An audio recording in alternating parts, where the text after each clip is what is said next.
నమస్తే. Welcome to Vahini TV. నేను Rana Pratap. Right, ఇక మొన్నటి వరకు మనం చూసినాం, ఇటు కవిత గారు, ఎమ్మెల్సీ కవిత గారు ఇటు బీసీలకు సంబంధించి వాళ్ళకి ప్రొటెస్ట్‌గా అంటే బీసీ కాంగ్రెస్ పార్టీ ఇటు ఇచ్చిన మేనిఫెస్టో ఆధారంగా ఏదైతే కామారెడ్డి డిక్లరేషన్ 42% రిజర్వేషన్ పెంచుతామో సో దానిపైన ప్రొటెస్ట్ చేయడం ఒక ఎత్తైతే, నిన్న చూసుకుంటే మనం బీజేపీ పార్టీకి సంబంధించిన ఒక ఫార్మర్ ఎంపీ ప్రియాంక గాంధీ పైన చేసిన వ్యాఖ్యలు అండ్ అలాగే ఈ రోజు ఇటు కేటీఆర్ గారు ఏసీబీ విచారణకి సగం దూరం వెళ్ళి అండ్ అక్కడ తర్వాత వెనుదిరిగిన పరిస్థితి కనిపిస్తుంది. సో మాట్లాడడం దీనిపైన అంటే ఈ ఘటనలు ఎట్లా చూస్తారు అండ్ ఇలాంటి ఇష్యూస్ పైన ఏమంటారు అని చెప్పేసి మనతో పాటు మాట్లాడడానికి Congress party fire brand Aryavysya corporation chairman Kalva Sujatha garu ఉన్నారు. అక్క నమస్తే. నమస్తే తమ్ముడు. ఫస్ట్ గా అక్క చెప్పండి, ఇటు బీజేపీ నిన్న ఫార్మర్ ఎంపీ ఒకతను సో రమేష్ అనే వ్యక్తి ప్రియాంక గాంధీ పైన కొన్ని వ్యాఖ్యలు చేశారు. సో వ్యాఖ్యల్ని మీరు ఎట్లా చూడరు? అడ్డంగా పెరిగిన అడ్డగాడిదలకి కనీసం ఒక మహిళ అనే చిత్తశుద్ధి లేకపోవడము, ఒక లోక్సభ సభ్యురాలు, కాంగ్రెస్ పార్టీకి జనరల్ సెక్రటరీ, అవును, అన్నిటికన్నా మించి తనకున్నటువంటి రికగ్నైజేషన్, ఇందిరాగాంధీ మనవరాలు, నెహ్రూ గారి ముని మనవరాలు, దేశానికి స్వతంత్రం తెచ్చిన కాంగ్రెస్ పార్టీ నాయకురాళ్ళకు పుట్టినటువంటి బిడ్డ, రాజీవ్ గాంధీ బిడ్డ.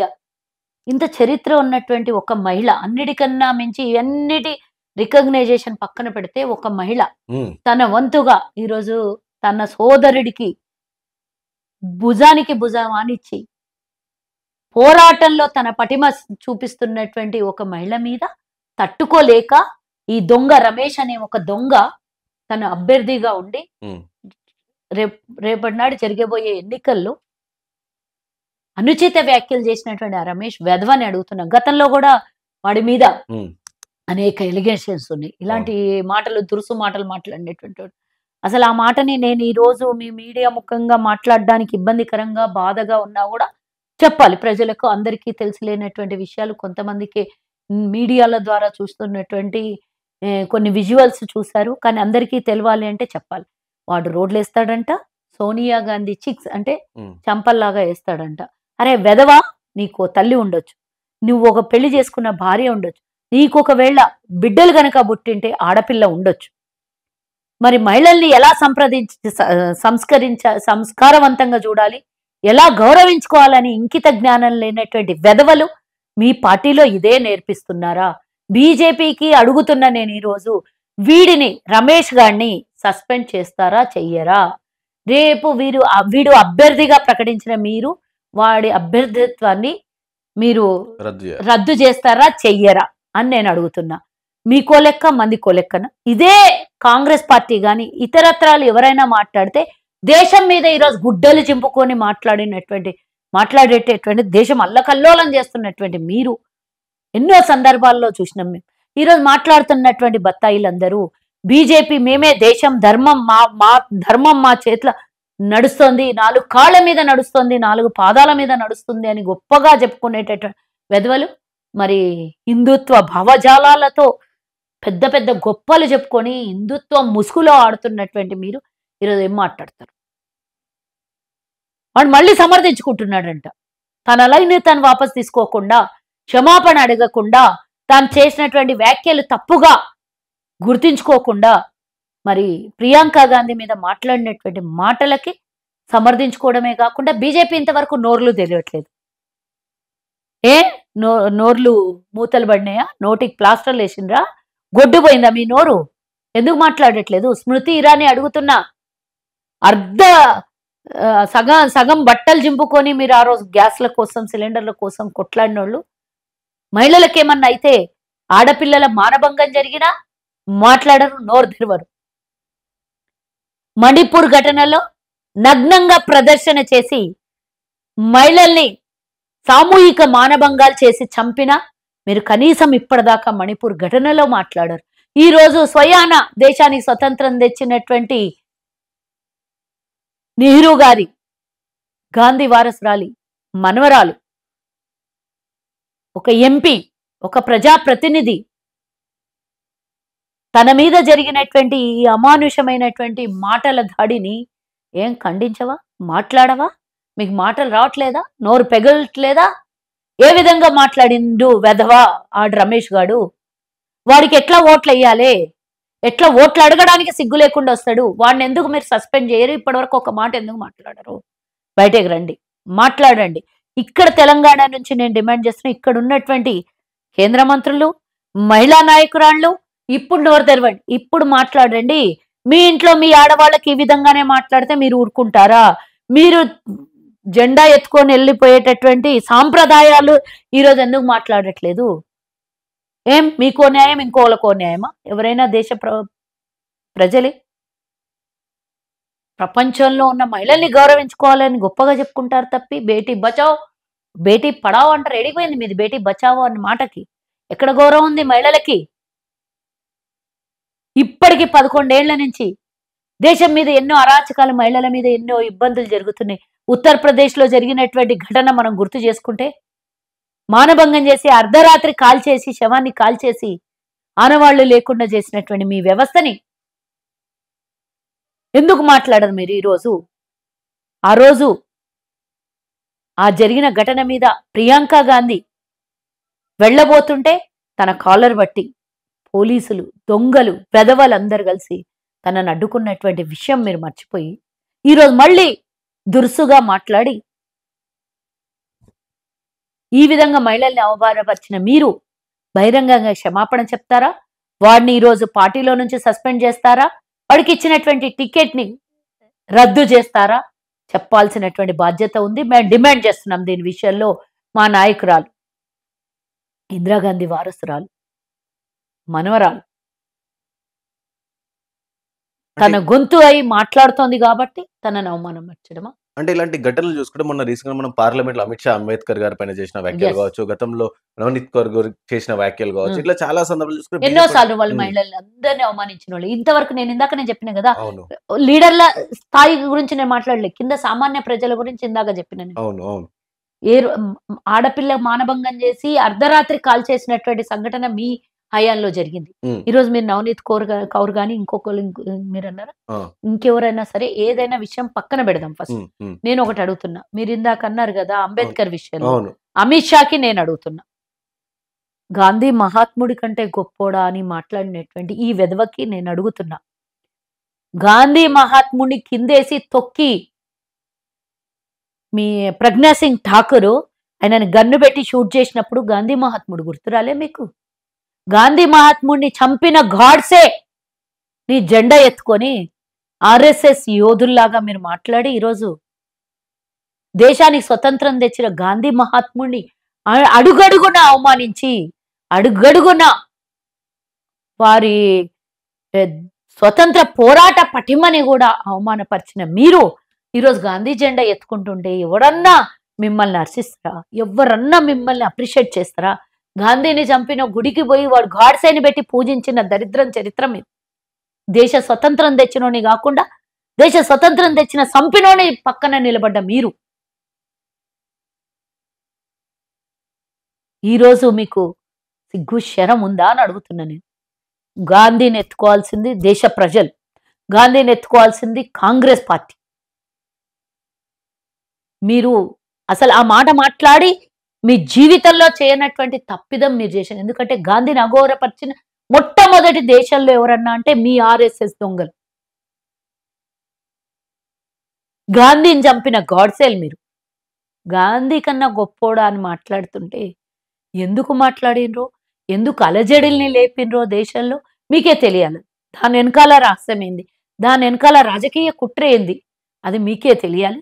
అది ఎప్పుడో ఒక రోజు బయటపడుతుంది. మీరు చేసిన ప్రతి ఒక్కటి ఇది కలియుగం. ఇక్కడనే అన్ని చూపించుకొని భగవంతుడు మీదికి పిలుచుకుంటాడు, ఊరికే వదలడు ఎవరిని కూడా. సో దట్ మీ రాజకీయ పబ్బం గడుపుకోవడానికి రాజ్యాంగం రాసిన అంబేద్కర్ని అవమానపరచడం, దేశానికి స్వతంత్రం తెచ్చిన గాంధీని అవమానపరచడం మీకు అది పరిపాటే కదా. మీకేమీ అది కొత్త ఏం కాదు. ఎవరిని అవసరం వస్తే వాళ్ళని ఎత్తి ఇంకొకరిని దింపే చరిత్ర మీది. కానీ ఈరోజు గుండెల్లో పెట్టుకున్న అంబేద్కర్, గాంధీ, దేశాన్ని స్వతంత్రం తెచ్చిన గాంధీ మహాత్ముడికి గుర్తింపు ఇచ్చింది కాంగ్రెస్ పార్టీ. ఈ రెండు మీతో చేతగావు. మీరు దొంగల రాక్షసుల పక్షాన నిలబడ్డ దొంగలు మీరు. మీకు మాట్లాడే అర్హత లేదు. అమిత్ షాకి అంతకన్నా మాట్లాడే అర్హత లేదు. మళ్ళీ చెప్పుకోవడానికి గాంధీ సామాజిక వర్గంలో పుట్టిన అని చెప్పుకునేడానికి సిగ్గుపడాలి నువ్వు ఫస్ట్ ఆఫ్ ఆల్. సో ఇంకో విషయం మనం మొన్న చూసాం ఇందిరా పార్క్ కదా చాలా పెద్ద ఎత్తున బీసీ మహాధర్నా అని చెప్పేసి కవిత అమ్మ గారు సో పెద్ద ధర్నా చేశారంటే బీసీల గురించి కామారెడ్డి డిక్లరేషన్ ఇచ్చిన విధంగా తొందర చేయాలి అది ఇది అని చెప్పి. సో ఈ ధర్నా అంటే ఆ ధర్నా వెళ్ళినప్పుడు చాలా తొందర చేయాలనా కపట నాటకం ఆడాలనా ఉమ్, నేను అడుగుతున్నా. అంతకు ముందు రోజే అవును మల్లారెడ్డి కాలేజీలో ఉమ్, ఆడపిల్లల్ని నగ్నంగా స్నానాలు చేస్తుంటే నగ్నంగా సీసీ కెమెరాలతో షూట్ చేసిండ్రు అనేది అంత పెద్ద హల్చల్ నడుస్తుంటే అది ఇడిచిపెట్టేసి ఆడపోయి ధర్నా చేసి నువ్వు ధర్నా ఎక్కడ చేయాలి? ఉమ్, మల్లారెడ్డి కాలేజ్ సిఎంఆర్ కాలేజ్ ముంగల చేయాలి. ఉమ్, డబ్బులు కట్టి వీడియోలు తీయించుకోవాలి. నా పిల్లలు ఉమ్, మీకు చదువుకోవడానికి డబ్బులు కడితే మీరు వీడియోలు తీయించి ఆ వీడియోలు అమ్ముకుంటారా అని అంటున్నారు. మరి అవును. వీడియోలు అమ్ముకోవడం కోసమే అని. ఏ నీ ఇంట్లో నీ బిడ్డ మీ అన్నది మీ తమ్ముడు నీకు బిడ్డలు ఉంటే నువ్వు కూడా ఒక తల్లికి పుట్టిన బిడ్డవే. ఏం అక్కడ జరిగిన ఘటన నీకు గుర్తు రావట్లేదా? కనబడలేదా నీకు ఘటన అది? అంటే అక్కడ చేయాల్సినటువంటి ధర్నా పొరపాటున పోయి ఉమ్, అక్కడ పోయి చేసినట్లు కనబడుతుంది ఈమె. నేను ఒకటి అడుగుతున్నా కవితమ్మకి, అసలు బీసీలను అడిచేసిందే మీరు. బీసీలకి స్థానిక సంస్థల ఎన్నికల్లో 33% రిజర్వేషన్ నుంచి 22% తగ్గించిన చరిత్ర మీ దరిద్రం చరిత్ర. అట్లాంటిది వచ్చి మీరే బీసీలకు దొంగ వచ్చి దొంగ దొంగ అని అరిచినట్టున్నది. ఉమ్, చంపినోడే వచ్చి చంపలేను అని. చంపలేను అన్నట్టుంది ఈరోజు. ఉమ్, న్యాయం అడిగినట్టున్నది చంపినోడే వచ్చి. మీరు కుట్ర చేసి బీసీలను అణిచేసి ఈరోజు మళ్ళీ బీసీలకు న్యాయం చేయని జెండా ఎత్తుకుని అంటే నువ్వు లైమ్ లైట్ లో ఉండడానికి, మీ అన్న జైలుకు పోతే నేనే లీడర్ని అని చూపించుకోవడం కోసం కాంగ్రెస్ పార్టీ చేస్తుంది. బీసీ వర్గీకరణ చేస్తోంది, కులం కోసం పూర్తిగా సర్వేలు చేస్తోంది. కాబట్టి అంతకన్నా ముందు నేను కొట్లాడితే వాళ్ళు ఇచ్చిండ్రు అని చెప్పుకునే దరిద్రం చరిత్ర మీది. నిజామాబాద్ లో డిక్లరేషన్ చేసింది మా పిసిసి ఈ రోజు అధ్యక్షుడిగా ఉన్నటువంటి మహేష్ అన్న ప్రపోజల్ ని డిక్లేర్ చేయడం జరిగింది. మరి ఈ రోజు కాంగ్రెస్ ప్రభుత్వము దానికి కట్టుబడి ఉండి బీసీలకు సముచిత స్థానం కల్పించడం కోసం మేము కులగణన చేసి అన్ని స్థాయిలో అన్ని వర్గాలకు కూడా కులగణన చేసి ఎవరి స్థాయిని వారికి ఇవ్వాలి అని ఆలోచన చేసిన మా ప్రభుత్వానికి నువ్వు ఏదో కొట్లాడితే ఇదిగో చూడు నేను నా కొట్లాడడం వల్లనే ఈ రోజు కాంగ్రెస్ దిగొచ్చి రిజర్వేషన్ ఇచ్చింది అని చెప్పుకునే ప్రయత్నం నువ్వు చేస్తున్నావు అమ్మా. ఆ రోజు 33% రిజర్వేషన్ కోసం ఒక్కరోజు ధర్నా చేసి 33% నేను కొట్లాడితే బిల్లు పాస్ అయింది అని చెప్పుకున్నటువంటి దరిద్రం చరిత్ర నీది. ఒకటి నేను ఈరోజు అడుగుతున్నా ఆమెని, ఫస్ట్ మీ నాయనతో చేయాలి నువ్వు ధర్నా. నాయన పోయినసారి మనం 10 ఏళ్ళ అధికారంలో ఉంటే 33% నుంచి 22% తీసుకొచ్చినాం. ఒక్క ముదిరాజోళ్ళకు కూడా మనం టికెట్ ఇవ్వలేదు. గాడ ఎందుకు నాయన గట్ల తప్పు చేసినావు నువ్వు అని మీ నాయన దగ్గర మీ ఫామ్ హౌస్ దగ్గరనో ఏడనో నువ్వు ధర్నా చేయాల్సింది. పొరపాటున మేము ధర్నా చౌక్ దగ్గర ధర్నా చేసుకోవడం కోసం మేము స్వేచ్ఛనిచ్చి అవకాశం ఇస్తే అక్కడొచ్చి నువ్వు ధర్నా చేస్తున్నావు. మీ నాయన ఫామ్ హౌస్ అనుకొని అక్కడ చేస్తున్నావు. ఎందుకంటే గతంలో ఎత్తేసిన ధర్నా చౌక్ మీరు అక్కడ చేయాల్సింది, ఇక్కడ ధర్నా చౌక్ ఎత్తేసినందుకు ధర్నా చేయాల్సింది. మేము ధర్నా చౌక్ని ధర్నా కోసం కేటాయిస్తే నువ్వు వచ్చి ధర్నా చేస్తున్నావు. ఇక్కడ నువ్వు చేసినటువంటి తప్పులు దాలు నీకు కనబడట్లేదు. నేను అడుగుతున్నా, ఈరోజు మీ నాయన ఒక వర్కింగ్ ప్రెసిడెంట్ అని ఇయ్యగలుగుతాడా అని మీ నాయన దగ్గర అడుగు. పోయి మీ పార్టీ అధ్యక్షుడిని ఒక బీసీని చేయగలుగుతావా అని మీ నాయనని అడుగు. లేదా రేపు రాబోయే కాలంలో ముఖ్యమంత్రి అభ్యర్థిగా బీసీని ప్రకటించే దమ్ము మీకుందా అని మీ నాయనని అడుగు. నువ్వు మీ అన్న మీ బావ కొట్లాడినికే సరిపోతుంది. నాకు అధ్యక్ష పదవి, నాకు ముఖ్యమంత్రి స్థాయి అని మీరు ముగ్గురు కొట్లాడుకున్నాడే సరిపోదు. మా అన్న జైలుకు పోతే నేను ముఖ్యమంత్రి అవుతా, నేను జైలుకు పోతే మా బావ ముఖ్యమంత్రి అవుతాడు, జైలుకు పోయి వచ్చిన వాళ్ళు అందరూ ముఖ్యమంత్రులు అవుతారని చెప్పుకునే మీరు బీసీలకు ఎట్లా న్యాయం చేస్తామని అనుకుంటారమ్మా? ఎంతమంది బీసీ మంత్రులను ఇచ్చారు గతంలో? ఎంతమందికి మీ పార్టీలో అవకాశం ఇచ్చారు? ఈ రోజు మా పార్టీ చూడు, మా పార్టీ కాంగ్రెస్ అధ్యక్షునికి బీసీని చేసింది. మా పార్టీ ప్రచార కమిటీ చైర్మన్ ని బీసీని గౌడ్ని చేసింది, బీసీ గౌడ్ని అధ్యక్షుడిని చేసింది. మా పార్టీ ఈ రోజు ఒక దళితుడిని ఏఐసిసి అధ్యక్షుడిని చేసింది. మా పార్టీ మంత్రివర్గంలో స్థానం కల్పించింది. మీ పార్టీ ఏం చేసింది? నువ్వెందుకు వచ్చి ఈ రోజు మేము చేస్తున్న దానికి అలజడి సృష్టించి నేనే చేసిన అని చెప్పుకునే ప్రయత్నం చేస్తున్నావు? కానీ నీ కొట్లాట మీ నాయన మీద ఇండైరెక్ట్ గా అనేది మాకు అర్థమైంది, ప్రజలకు అర్థమైంది, తెలంగాణ ప్రజలకు తెలుసు. మా అన్నకు ప్రాధాన్యత దక్కి నాకు దక్కట్లేదు, నేను జైలుకు పోయి వస్తే నాకేదో పెద్ద ప్రాధాన్యత ఇస్తారు తెలంగాణ ప్రజలు అనుకున్నావు. కానీ ఆ తెలంగాణ ప్రజలు రివర్స్ అయ్యి నీ గురించి ఎవ్వడూ పట్టించుకోకపోతే నన్ను పట్టించుకోవాలని ధర్నా చౌక్ దగ్గర కూర్చొని నా ఉనికిని చాటుకోవాలి, నా రేటింగ్ పెంచుకోవాలి, నా గ్రాఫ్ పెరగాలి అనే ఉనికి కోసం నువ్వు రాజకీయం చేస్తున్నావు కాబట్టి, నీకసలు బీసీల మీద గాని, మీ నాయనకు దళితుల మీద గాని, ఎవ్వరి మీద కూడా మీకు మమకారం లేదు. కేవలం రాజకీయ లబ్ధి, రాజకీయ పబ్బం గడుపుకోవడం తప్పించి మీకు ఇంకోటి ఏం లేదు. ఈరోజు నేను జాగ్రత్తగా చెప్తున్న కవిత ఇను. ఇప్పటికి కూడా మించిపోయింది లేదు. ఒక వర్కింగ్ ప్రెసిడెంట్‌నో, పార్టీ అధ్యక్షుడినో, లేకపోతే ఒక ముఖ్యమంత్రి అభ్యర్థినో మీ నాయనకు బీసీని ఇయ్యమని అడిగేసొచ్చి, అది కేటాయించిన తర్వాత నువ్వు ధర్నాకు కూర్చుంటే బావుంటది. లేకపోతే మీ నాయన దగ్గర ధర్నా చెయ్యి. మీ నాయన 13 నెలల నుంచి బయటికెళ్తలేడు.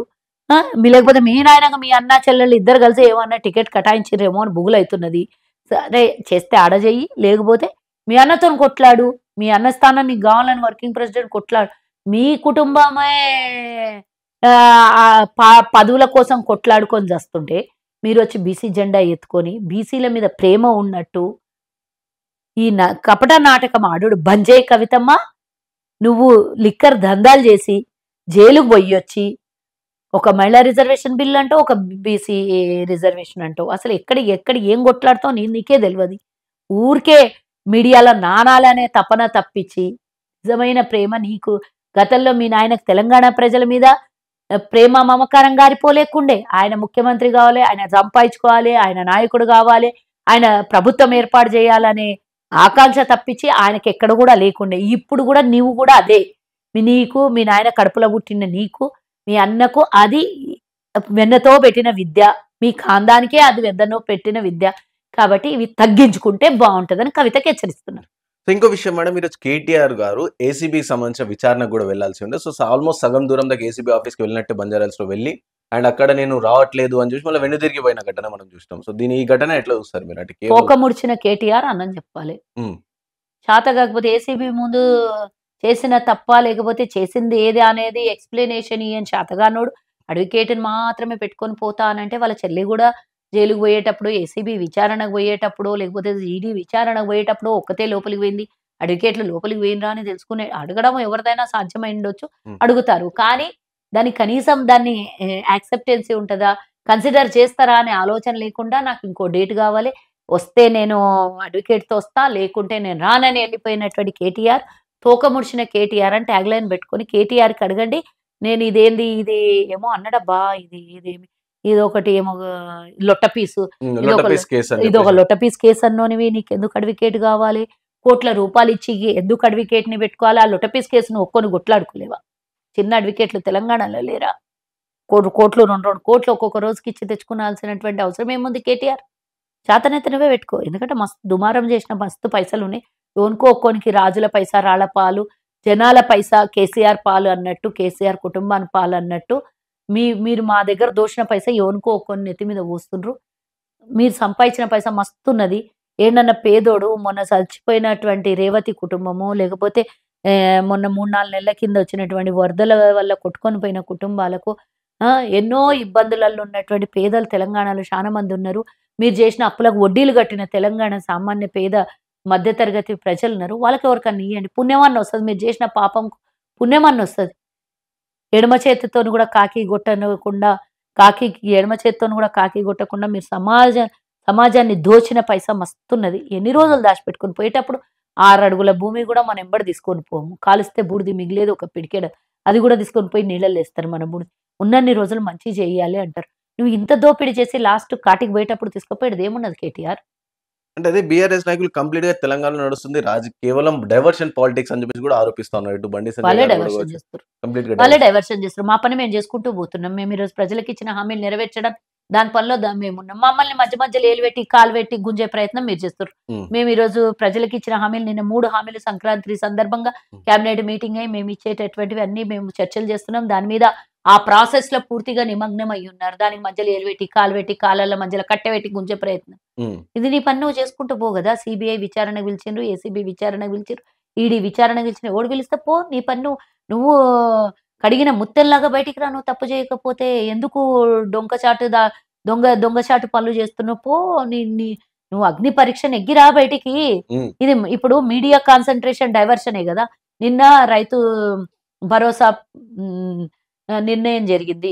నిన్న ఎన్నో నిర్ణయాలు, 3 అత్యున్నతమైన నిర్ణయాలు జరిగినాయి. దాని మీద మీడియా మాట్లాడుకోవాలి, దాన్ని విడిచిపెట్టేసి కేటీఆర్ వైపు తిప్పుకోవాలి. ఉమ్, ఇదే కదా మీరు డైవర్షన్ పాలిటిక్స్ చేస్తున్నాం. మేము ఎందుకు చేస్తున్నాము? మా పని మేము చేసుకుంటూ పోతున్నాం, చట్టం దాని పని అది చేసుకుంటూ పోతుంది. దానికి సమాధానం చెప్పుకోపోయి అది మీడియాకి డైవర్షన్ చేసి నేను పారిపోతున్నా, నేను వస్తున్నా, ఇది లొట్ట పీస్ కేసు, ఇవన్నీ ఎందుకు డిస్కషన్స్? ఉమ్, నీ పని నువ్వు చేసుకుని పో, చట్టం దాని పని అది చేసుకుంటూ పోతున్నా. నువ్వు నువ్వు కడిగిన ముత్యమా, వెన్న పూసవా, లేకపోతే డైమండ్ వా అని నిరూపించుకొని బయటికి రా. ఉమ్. ఆ ఒక్క మాటలో అయిపోయే పనికి ఎందుకు ఇంత కాలయాపన చేస్తున్నావు? రైతులకు సంబంధించి 15,000 ఇస్తామని చెప్పేసి హామీ ఇచ్చి 12,000కి ఇచ్చారంటే కేవలం రైతులను మోసం చేస్తుంది కాంగ్రెస్ మోసం పార్టీ, ఎందుకైతుంది? దొంగ మాటలు చెప్తున్నారు అని చెప్పేసి. ఇస్తాం, రాబోయే కాలంలో మిగతాది కూడా ఇస్తాం. ఇప్పుడు ఉన్నటువంటి పరిస్థితుల్లో మేము ఇచ్చిన హామీకి ఇంకా 2,000 మీరిచ్చేదానికి మేము 2,000 అదనంగా కల్పిస్తున్నాం. ఉమ్, ఇచ్చిన హామీని నెరవేరుస్తాం. మేము రైతు కూలీలకు ఇస్తామన్నాం, యథావిధికి ఇస్తున్నాం. మేము కౌలుదారులకు ఇస్తామన్నాం, యథావిధికి ఇస్తున్నాం. ఉమ్. రైతులకు మాత్రమే 3,000 తగ్గించేయడం కోసం బడ్జెట్ కుదించుకోవడం పోవడం వల్ల తెలంగాణలో మీ దరిద్రులు చేసిన అప్పుకు కట్టి కట్టి కట్టి కట్టి కట్టి తెలంగాణ ప్రజల సొమ్మంతా వడ్డీలకు పోతుంది. ఉమ్, సో కొంత ఇబ్బందికరంగా ఉన్న సమయంలో మేము దాన్ని అన్ని సమీక్షలు జరిగి అందరూ మంత్రులు కూర్చొని, అంతా అధికారులు కూర్చొని ఇది నిర్ణయం తీసుకొని ఇప్పుడున్నటువంటి పరిస్థితుల్లో అందరికీ సమన్యాయం చేయాలి కాబట్టి అందరికీ న్యాయం చేస్తున్నది. గతంలో మీరు ఎన్నడైనా కూలీకి ఇచ్చిండ్రా? ఎన్నడైనా కౌలుదారికి ఇచ్చిండ్రా? ఈరోజు మేము ముగ్గురికి ఇయ్యాలనే ప్రయత్నం మాది కదా. అండ్ ఇంకోటి తెలంగాణలో ప్రధానంగా చూసుకుంటే ఇటు లా అండ్ ఆర్డర్ దెబ్బతీస్తుంది అని చెప్పి చెప్తాను. అంటే తెలంగాణ కాంగ్రెస్ పార్టీ అధికారంకి వచ్చిన సంవత్సరం తర్వాత సుమారుగా 2,000కు పైగా రేప్ కేసులు జరిగిన అసలు ఎటు పోతుంది, రేప్ హోమ్ కేసులా? మినిస్టర్ ఎటు పోతుంది అని చెప్పేసి కూడా ప్రధానంగా ఆరోపిస్తారు. మొన్న మనం ఏది పడితే చూసుకున్నాం. అది అబద్ధాల స్టేట్మెంట్లు ఇస్తే అవేమన్నా అఫీషియల్ రిలీజ్ అయితే తీసుకొని రండి, ఉమ్, మేము దాని మీద డిస్కషన్ చేస్తాము. ఇంకొకటి సైబర్ క్రైమ్స్ కూడా పెరుగుతున్నాయి అని చెప్పి చాలా అవును, మాట్లాడారు. అవును, నాకు తెలిసినటువంటి పూర్తి సమాచారాన్ని మీకు ముందు చెప్తున్నా. గత ప్రభుత్వంలో క్లియర్ గా ఇది నేను ఒక పోలీస్ అధికారులతో మాట్లాడినటువంటిది నిజమైనటువంటి మెసేజ్ మీ ముందు ఇస్తున్నా. గత ప్రభుత్వంలో ఎఫ్ఐఆర్లు బుక్ చేయకుండా దానికి ఎవడో ఫోన్లు చేసి, ఏ లీడర్లో ఫోన్ చేసి, కాలయాపన చేసి, పోస్ట్ పోన్లు చేసి ఎన్నో వంద కేసులు వస్తే 10 కేసులు కూడా ఎఫ్ఐఆర్లు బుక్ కాకపోయేవంట. నేను పోలీస్ అధికారితో మాట్లాడినటువంటి విషయం ఉమ్, నా ముందు చెప్పారు. ఇది లా అండ్ ఆర్డర్ దెబ్బతింటుంది అని మా మీద బ్లేమ్ చేస్తున్నారు సార్. దీనికి మీరు ఒక చిన్న మెసేజ్ రిప్లై ఇవ్వండి అని నేను అడిగితే వారు చెప్పింది, గత ప్రభుత్వంలో ఏదో ఒక రికమెండేషన్తో లేదంటే ఏదో కాలయాపన చేసి డ్రాగ్ చేసి ఎఫ్ఐఆర్ డ్రాగ్ చేసి ఎఫ్ఐఆర్ కాకుండా ఎన్నో కేసులు అలా కొట్టుకుపోయినాయి. ఉమ్, ఇప్పుడు ప్రతి కేసుని రిజిస్టర్ చేస్తున్నారు కాబట్టి ఇది మీకు కేసుల సంఖ్య ఎక్కువ కనబడుతోంది తప్పించి మరి తప్పు చేసినోడు తప్పించుకోవద్దనేదే కదా అసలు ప్రభుత్వం చేయాల్సినటువంటి బాధ్యత. ఉమ్, ప్రజల మీద చిత్తశుద్ధి ఉన్నోడు. మీరు రికమెండేషన్లతోనే ఆపిచ్చిండ్రు, మీకున్న పవర్తోనే ఆపిచ్చిండ్రు. మేము ఈరోజు పవరు కాదు, రికమెండేషన్లు కాదు. తప్పు చేసినోడికి శిక్ష, సామాన్యుడికైనా పెద్దోడికైనా చట్టం ఎవరికి చుట్టం కాదు అని ఈరోజు మా ప్రజాపాలనలో చూపిస్తున్నటువంటి మార్క్. కాబట్టి ఎన్నో కేసులు నమోదైనాయి. మీరు కావాలంటే ఆర్టీఐ యాక్ట్ వేసి ఇది తీసుకొచ్చుకొని గతంలో ఎన్ని రిజిస్ట్రేషన్ అయినాయి, ఈరోజు సైబర్ క్రైమ్లే కానీ, లా అండ్ ఆర్డర్ క్రైమ్లే కానీ, కేసులే కానీ ఎన్ని రిజిస్టర్ అయినాయి, గతంలో ఎన్ని జరిగిన తప్పిదాలు ఎన్ని రిజిస్టర్ అవ్వకుండా దాచిపెట్టినరో ఒక్కసారి మీరు తెచ్చుకుంటే మీకు అన్ని క్లియర్ గా దొరుకుతాయి. ఈ రోజు మేము అధికారులకు స్వేచ్ఛ ఇచ్చినాము, వాళ్ళ పని వాళ్ళు చేసుకోమన్నాము. దాంట్లో ఎవరు కూడా ఏలు గాని కాలు గాని పెట్టట్లేదు. కాబట్టే తప్పు చేసినోడి మీద కేసు రికార్డ్ అవుతుంది. ఇది మా ప్రభుత్వంలో జరుగుతున్నటువంటి నిజమైనటువంటి అధికారులకు ఇచ్చినటువంటి స్వేచ్ఛ. దీనికి ప్రజలు కూడా అవగాహన తెచ్చుకొని తప్పు చేస్తే శిక్ష వస్తుంది, తప్పు చేస్తే కేసులు అయితే, తప్పు చేస్తే కోర్టు చుట్టూ తిరగాలి, తప్పు చేస్తే జైలుకు పోవాలి అనేది ఒక మైండ్ సెట్ అవుతుంది. కాబట్టి క్రైమ్ రేట్ రాను తగ్గుతుంది తప్పించి పెరగదు. తప్పు చేసినోడు శిక్ష పడకపోతే ఇన్ఫ్లుయెన్స్ ఉన్నది, పవర్ ఉన్నది, పైసా ఉన్నది అని ఎట్లనన్నా చేసుకుంటాడు. కానీ అది తప్పించుకోకుండా శిక్ష పడేటట్టుగా మేము ఈరోజు వాళ్ళకి అధికారులకు పూర్తి స్వేచ్ఛనిచ్చాం. ఇది తప్పంటే చెప్పండి, ఈ తప్పుదని మళ్ళీ చేయడానికైనా మేము సిద్ధంగా ఉన్నాం. ప్రజల పక్షాన ప్రజాపాలన నడిపేయడానికి పూర్తి స్థాయిలో మేము సిద్ధంగా ఉన్నాం. సో ఇంకో విషయం మేడం, నిన్న సోషల్ మీడియా మాధ్యమాల్లో ప్రధానంగా నడుస్తా ఉంది. మొన్న చూసుకుంటే అల్లు అర్జున్ అరెస్ట్ అని చెప్పేసి, సో రేవంత్ రెడ్డి పేరు మర్చిపోయిన చెప్పేసి అరెస్ట్ చేసిరు అని చెప్పేసి మనం చూసిన వార్తలు. అంటే రేవంత్ రెడ్డి చనిపోయింది అందరికీ సానుభూతి ఉంది, దాని సపోర్ట్ గా మీరు చేసిండు. కానీ ప్రధానంగా అల్లు అర్జున్ పేరు మర్చిపోయింది కాబట్టి ఆయన అరెస్ట్ చేసి, సో నిన్న కూడా ఒక సభలో కూడా సో ఒక యాంకర్ గా ఒక హీరో కూడా, అతను మాజీ హీరో, సో అతను కూడా రేవంత్ రెడ్డి పేరు మర్చిపోయింది. అసలు తెలంగాణలో రేవంత్ రెడ్డి పేరు వినిపిస్తలేదు, సీఎం పేర్లు ఎందుకు మర్చిపోతున్నారు అని చెప్పేసి బీఆర్ఎస్ పార్టీ నాయకులు కావచ్చు వీళ్ళందరూ ట్రోల్స్ కూడా చేస్తున్నారు. సో మీరేమంటారు? ఎవరో మర్చిపోయిండ్రని ఎవరో పేరు చెప్పలేదని మా ప్రభుత్వం ఎక్కడ కూడా ఎలిగేషన్ తేదు. ఒకటి అల్లు అర్జున్ తప్పు చేసిండు, శిక్ష పడింది. హ్మ్. అంతేగాని ఎవరికి పడితే వాళ్ళని శిక్షించడానికి మా మా మేమేమి ఖాళీగా. అహా! హ్మ్. ఖాళీ ఇడిచిపెట్టేసేయి. హ్మ్. మేము కక్ష సాధింపు చర్యల కోసం మా ప్రభుత్వం గాదు. ప్రజల కోసం మా ప్రభుత్వం. హ్మ్. ప్రజా పాలన కోసం మా ప్రభుత్వం. ఒకటి రేవంత్ రెడ్డి గారు ఎవరో స్పెసిఫిక్‌గా పేరు గుర్తుంచుకోవాల్సినటువంటి అవసరం లేదు. రాష్ట్రం మొత్తంలో ఎక్కడికి పోయినా చిన్న పిల్ల నా మనవరాలు. హ్మ్. ఇప్పుడు అంటే ఇంకా 6 సంవత్సరాలుంది నా మనవరాలు. రేవంత్ రెడ్డి గారు పీసీసీ అయినప్పుడు ఒక పాట వస్తుంది. ఒక స్లోగన్ వచ్చింది. హ్మ్. ఆహ్, కాంగ్రెస్ రావాలి. హ్మ్. ఆహ్, ఏదో ఉండే గదా! ఆ స్లోగన్. హ్మ్. నా మనవరాలు 3 ఏళ్ల క్రిందనే ఇచ్చింది నా మనవరాలు స్లోగన్. రేవంత్ రెడ్డి రావాలి. హ్మ్. అని నా మనవరాలికి ఏం తెలీదు ప్రపంచం. అప్పటికి 4 హ్మ్. ఇయర్స్ ఉండేనో, 3 ½ ఇయర్స్. హ్మ్. మరి నా మనవరాలు అప్పుడే మాట్లాడింది. అట్లాంటిది ఈరోజు చిన్న పిల్లల నుంచి పెద్దోళ్ళ వరకు రేవంత్ రెడ్డిని గుర్తించనోళ్ళు ఎవరు ఉండరు. అయినా గుర్తింపు కోసం చేసుకోవాల్సినటువంటి ఆర్భాటాలు మాకవసరం లేదు. ప్రజలకు సేవ చేయడం మా ముఖ్యమంత్రి గారి లక్ష్యం, మా మంత్రుల లక్ష్యం, మా ప్రభుత్వం లక్ష్యం. ఎవరు గుర్తింపు తెచ్చి, కార్డిచ్చి, మెడలేసి, కండువెయ్యాల్సినటువంటి అవసరం లేదు. హ్మ్. రేవంత్ రెడ్డి అంటేనే ఒక బ్రాండ్. మళ్ళీ సెపరేట్‌గా ఎవరో రికగ్నైజ్ చేసేది అవసరం లేదు. Thank you madam.